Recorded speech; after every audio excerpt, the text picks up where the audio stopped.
안녕하세요. 오늘 이렇게 여러분과 함께 또 묵상으로 함께 이 시간 말씀을 나누게 되었습니다.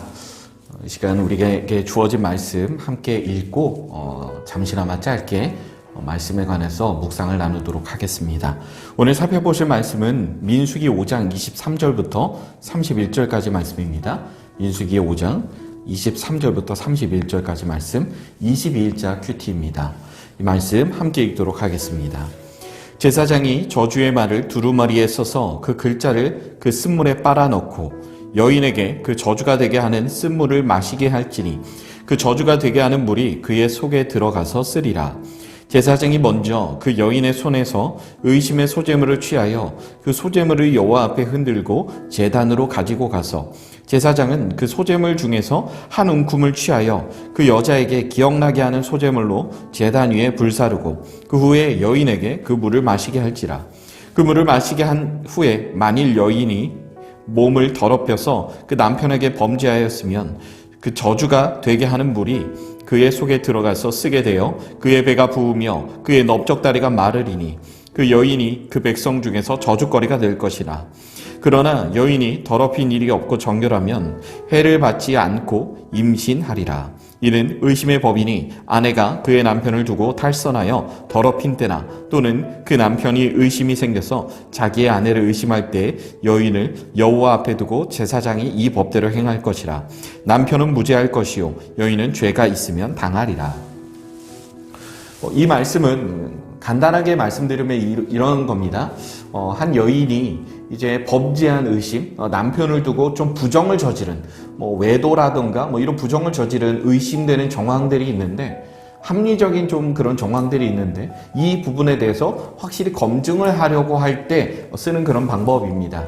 제사장이 개입이 되고요. 어떤 그 물을 마셔서 이 물이 그 사람의 결백을 증명해주는 하나의 도구가 되는 것이죠. 한편으로 이제 그런 생각이 듭니다. 왜 이런 방법까지 써서 이런 일에 시시비비를 가려야 하는가? 그것은 왜냐면 하나님은 이러한 방법을 공동체를 지키기 위한 하나님만의 방법으로 주셨기 때문입니다. 이 말씀에 있어서 가장 중요한 핵심은 바로 공동체를 지키기 위한 노력입니다. 하나님은 이스라엘 백성들이 자신이 각자 처해 있는, 각자 가지고 있는 모든 공동체가 안전하게 지켜지기를 바란 것입니다.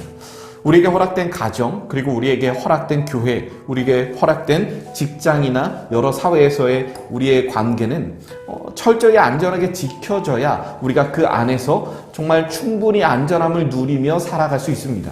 그렇기 때문에 서로 의심으로 얼룩지고 서로 불신으로 얼룩진 그 관계는 오히려 서로에게 생명과 사랑을 주는 관계라기보다는 서로가 서로를 망칠 수 있는 그런 영향을 줄 수밖에 없기 때문입니다. 지금에야 어떤 일의 시시비비를 가리기 위해서 각종 첨단 수사가 과학 수사라든가 이런 것들이 있기 때문에 그런 부분으로 또 가려질 수도 있겠지만 옛날에야 사실 그런 것들이 없지 않겠습니까? 그렇기 때문에 옛날에는 뜬 소문이라든가 어떤 그런 풍문이 있을 때 지금처럼 명확한 근거가 있어서 그것을 해명할 수 있으면 되겠지만 지금에야 옛날에야 CCTV나 이런 것도 없었고 정말로 내가 그날 그 자리에 없었다 혹은 내가 그날 다른 곳에서 이런 일을 했다라는 것을 확실한 증인이 없는 상태에서는 증명할 방법이 없었기 때문에 하나님은 이런 방법을 통해서 다름 아닌 공동체를 지키고자 하셨던 것입니다.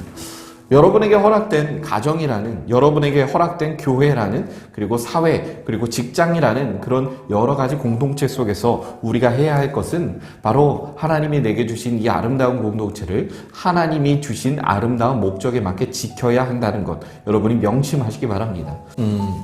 하나님이 우리에게 주신 공동체를 지키는 일은 이처럼 매우 중요한 것이죠. 제가 어떤 이제 목사님의 이야기를 좀 본 적이 있는데요. 그 목사님 그렇게 말씀하시더라고요. 예수님이 왜 기도를 했는지 아시냐고요.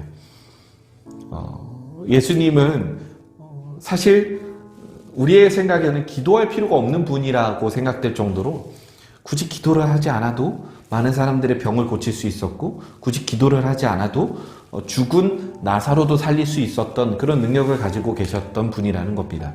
그런데 왜 그렇게 습관을 따라 날마다 기도하셨을까? 바로 하나님의 뜻을 분별하기 위함이라고 목사님 말씀하시더라고요. 성도 여러분, 우리에게 정말 중요한 건 내게 허락된 공동체 가운데 하나님의 뜻을 올바르게 분별할 수 있는 지혜를 내게 달라고 우리가 그렇게 기도했으면 좋겠습니다. 그 어떤 악한 뜻도 틈타지 않게 해달라고, 누군가의 모함이라든가 누군가의 뜬소문으로 인해서 다른 누군가를 아프게 하는 일이 우리 공동체에 있지 않게 해달라고 우리가 좀 소망하며 살아가는 우리의 삶이 되었으면 좋겠습니다. 여러분의 그러한 마음을 가지고 여러분에게 허락된 공동체를 아름답게 지켜나가시기를 이 시간 주님의 이름으로 축복합니다. 기도하겠습니다. 하나님, 오늘 하루 그리고 앞으로의 삶을 살아가는 우리 모든 성도들의 삶 속에서 하나님이 허락하신 소중한 공동체를 아름답게 지켜나갈 수 있는 그런 믿음과 지혜를 우리 모든 성도님들에게 허락하여 주옵소서. 함께 하실 주님의 이름을 찬양합니다. 감사합니다. 예수님의 이름으로 기도드립니다. 아멘. 오늘 하루도 주님의 이름으로 승리하시는 그런 삶을 살기를 주님의 이름으로 축복합니다. 감사합니다.